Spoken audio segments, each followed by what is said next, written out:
This is A&P Live Studio. I am your host. I teach A&P as a registered nurse and anatomy and physiology instructor for advanced healthcare professionals. Today, we're going to trace the path of how a seemingly straightforward dental problem can escalate into a full-blown systemic crisis. We'll start with a clinical scenario to set the stage, then follow the infection from a single tooth to a life-threatening emergency. After that, we'll cover diagnosis, management, and the wider implications for whole body health. All right, let's start with a patient case to really ground our discussion in clinical reality. So, meet our patient, Maria Rodriguez. She's a 59-year-old female who's just come into the emergency department. She tells the triage nurse, "I feel terrible, confused, and my jaw is killing me." Her vitals immediately tell us something is very wrong. She's running a high fever at 39.1 Celsius. Her heart is racing at 115 beats per minute. Her respiratory rate is elevated at 24, and her blood pressure is dangerously low at 88/50.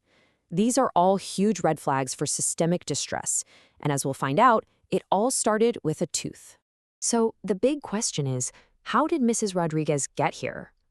To really understand how a toothache can progress to septic shock, we first have to review the normal physiology of the tooth and then look at the step-by-step failure that allows an infection to take hold. Deep inside every tooth, you've got the dental pulp. This is the living core. It contains the blood vessels, nerves, and immune cells that keep the tooth alive. But here's the critical piece of its anatomy. It's housed in a totally rigid, unyielding chamber made of dentin and enamel. It can't expand.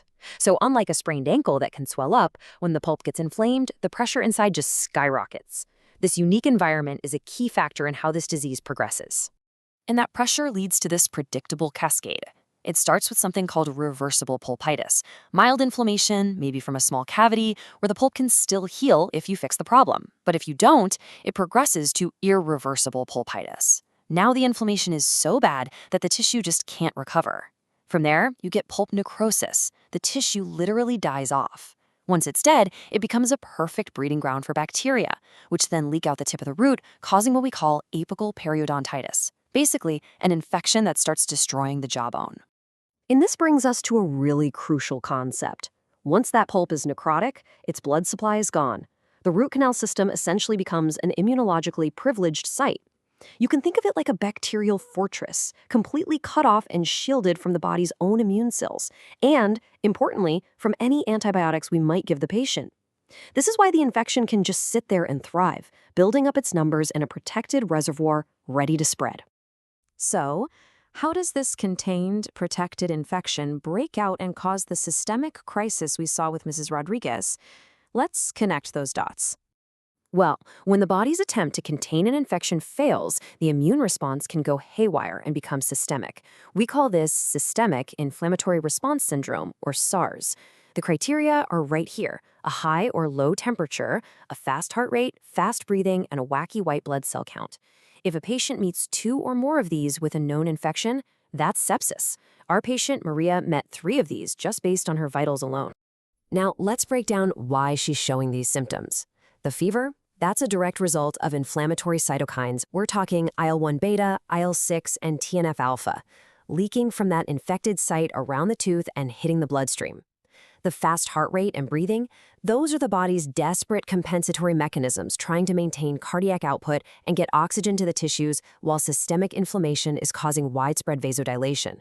And that trismus, the lockjaw, that's a really bad sign. It tells us the infection has broken out of the bone and is now spreading into the deep fascial spaces of the head and neck, inflaming the muscles you use to chew. Early on, this breakout might look like a localized swelling, like this vestibular abscess you see here. This is the body trying its best to wall off the infection and contain the pus. But that wall can be pretty flimsy, and it can be easily overwhelmed, leading to a much more dangerous, rapidly spreading soft tissue infection called cellulitis. And if that containment fails completely, the infection will travel along the path of least resistance, the fascial planes of the head and neck. This is where we see catastrophic complications. It can lead to Ludwig's angina, a swelling in the floor of the mouth that can block the airway. It can travel up and cause a cavernous sinus thrombosis, a blood clot in the brain. It can travel down the neck into the chest, causing descending necrotizing mediastinitis. And of course, it can overwhelm the whole system, leading to sepsis and septic shock, which is exactly where our patient is headed. Okay, this brings us to a critical point: diagnosis and management. To turn this situation around, we need a fast diagnosis, and most importantly, we need to eliminate the source of the infection. Radiographs are absolutely essential for diagnosis. On this X-ray, you can clearly see that dark circle at the tip of the tooth root. That's what we call an apical radiolucency. It's the classic sign of this type of infection, and it literally represents bone that's been eaten away by the inflammatory process. Now, this next point is one of the most important takeaways from this whole discussion. The number one non-negotiable goal of treatment is source control. That means physically getting in there and eliminating that bacterial fortress, either through root canal therapy or by draining an abscess. Antibiotics are purely supportive. They're adjunctive therapy.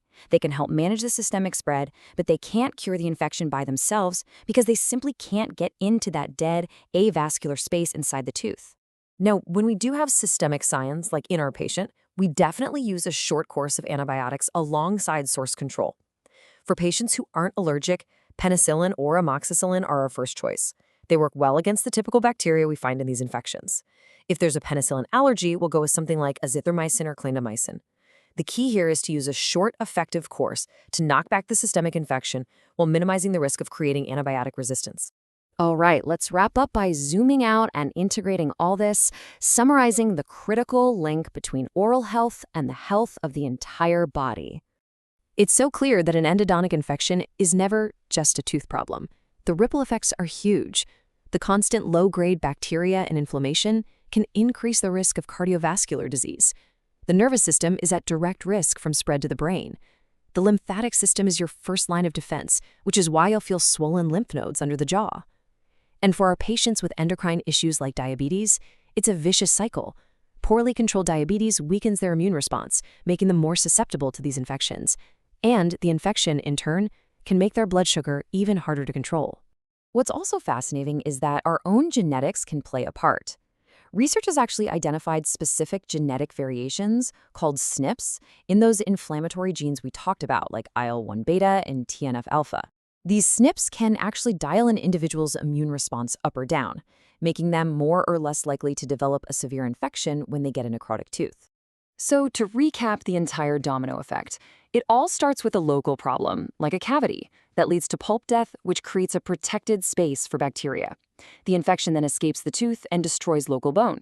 From there, bacteria and cytokines hit the bloodstream, triggering SARS. And if that's not stopped, it progresses to sepsis, septic shock, and multi-organ failure.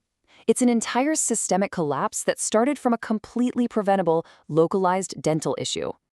So, this leaves us with a really important question for our clinical practice. Knowing that a localized infection can trigger a complete systemic collapse, how does this change the way we view the mouth's role in the overall health of our patients? It really forces us to see the oral cavity as a critical and, honestly, often overlooked component of systemic health and disease. This video is for educational purposes only and is not intended as medical advice, diagnosis, or a substitute for professional healthcare decisions. Stay pathocurious and see you next episode.